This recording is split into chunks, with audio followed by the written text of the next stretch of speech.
Now, the third component to improve our production, to improve our performance, to improve our ability to execute is going to be focus. Or actually what I'm going to call the ability to refocus. Because in today's day and age, I don't know that it's a realistic expectation for any of us to have long periods of sustained, uninterrupted focus. We just have too many things vying for our attention. A good portion of which are those devices that everybody seems to be tethered to 24/7. But we can develop the skill to refocus the lens. Now, how many of you have ever heard of the acronym WTF? Don't say it out loud. This is a family-friendly keynote. You know what that needs to stand for? Where to focus. And I'm going to tell you where to focus, and if you're taking notes, you're going to write this down. Here's another acronym.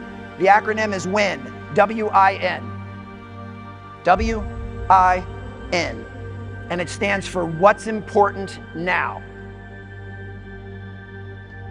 In any given moment of any given day, you need to be able, no matter what you were doing, to take a breath, take a beat, take a pause, and consciously ask yourself, am I choosing to place my attention in what I deem most important in this moment? I'm going to say it again because it's that important.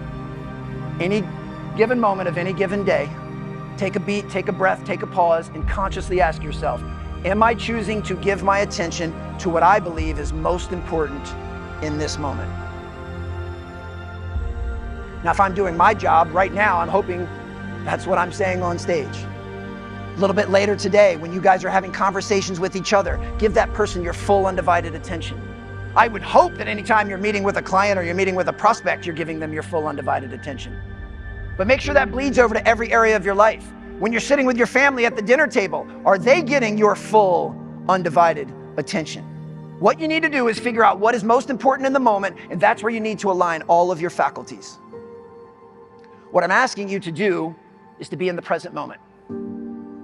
Now, the short definition of be in the present moment, I heard this from both Nick Saban and Oprah, and I figure if those two people are saying it, it has to be true. And that is learn how to be where your feet are. Be where your feet are. Wherever your feet are, make sure that's where your head and your heart are as well. We got to get all of our faculties in alignment. If you're going to be somewhere, then be somewhere. If you're going to be somewhere, don't be somewhere else. Get everything in alignment. Now, a more expanded definition of being in the present moment, to no surprise, has three components.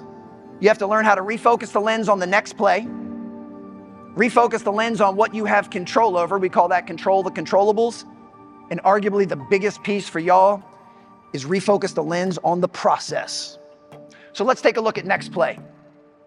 Back in my previous career, when I was working with the game's best players, in addition to helping them improve their physical athleticism and capacity for work, my number one job was to get our players to play present.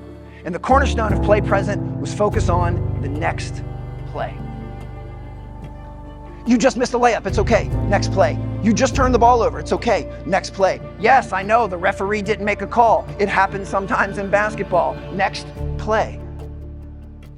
Why would I want my players focused on the next play? There's nothing they can do about the play that just happened. It's over. It's in the past. It's in the rearview mirror. It is unchangeable. There's nothing they can do about that missed layup, that turnover, or that referee's inability to make a call. It is over. It is in the past. It's in the rearview mirror, and it is unchangeable. If you're taking notes, you're going to want to write this down. Any energy or focus you waste on something in the past that can't be changed means you don't have that energy and focus to invest in the present moment where you can still make a difference. Don't worry, I'll say that again. I know that was a mouthful and I know I talk fast.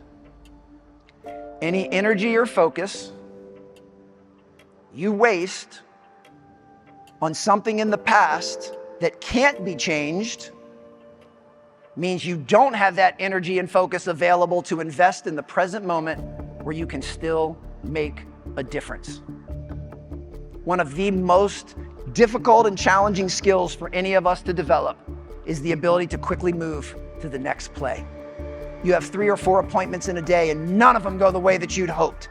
Are you able to flip the script and move to the next play? If you do have a 5th appointment that day, are you dragging in that negative energy? Are you dragging in your woe is me feelings to that 5th? Because that's the only one that matters. Now, there'll be a time and a place to go back and debrief, go back and say, hey, what went off the rails in those first 4 appointments? But it ain't time to do it in that 5th appointment.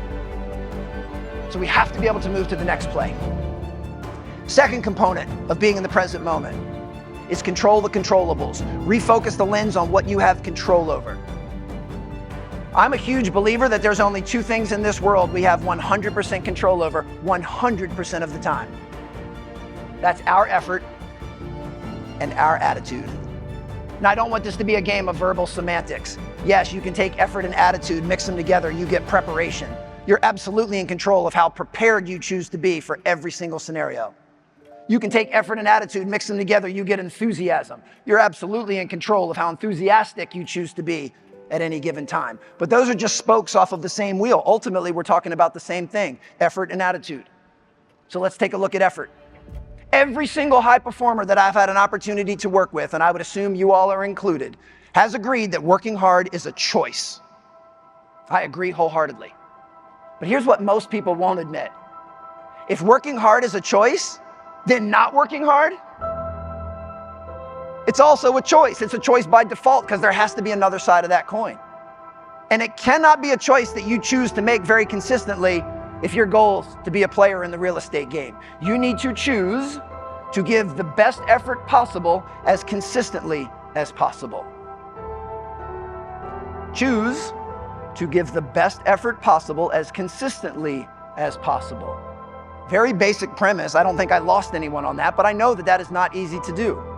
Because there's plenty of times where you don't feel like working hard. It's not convenient to work hard. You don't want to work hard, and I get it. But you need to do that as consistently as you possibly can. Second half of that is attitude. And for the most part, I covered attitude when I was talking about mindset, but we need to double click on it because it is that important. Attitude is being able to say, I do not control what goes on around me, but I always control my response. I don't control situations, I don't control events, I don't control what people say, I don't control what people do, I don't control the NAR settlement, but I absolutely get a chance to control my response. And high performers and high producers and those that execute choose to have thoughtful, intentional responses that always move them forward, regardless of what the external circumstances are. I mentioned earlier that I have twin sons. And I don't know if you guys know this about twin sons or not. They like to fight. They like to bicker. They like to pick at each other. And I had my twin sons, Luke and Jack, with me a couple years ago, and it was just the 3 of us, and for whatever reason, they just kept nipping and fighting with each other. And my patience was running short. And I thought I had warned them sufficiently, but they kept doing it. And it just finally got to a point I had enough. And I said, Jack, knock it off. You're irritating me. And he smirked. And he said, Dad, I'm not irritating you. You're choosing to be irritated. Touché, Jack. Touché. Well played. He was 100% correct. I could not control the fact that him and his brother were fighting. I absolutely could control my response. And in that moment, I chose irritation. So maybe those 2 knuckleheads were listening to that keynote in Vegas after all. So that's our attitude. We always get the opportunity to choose our response.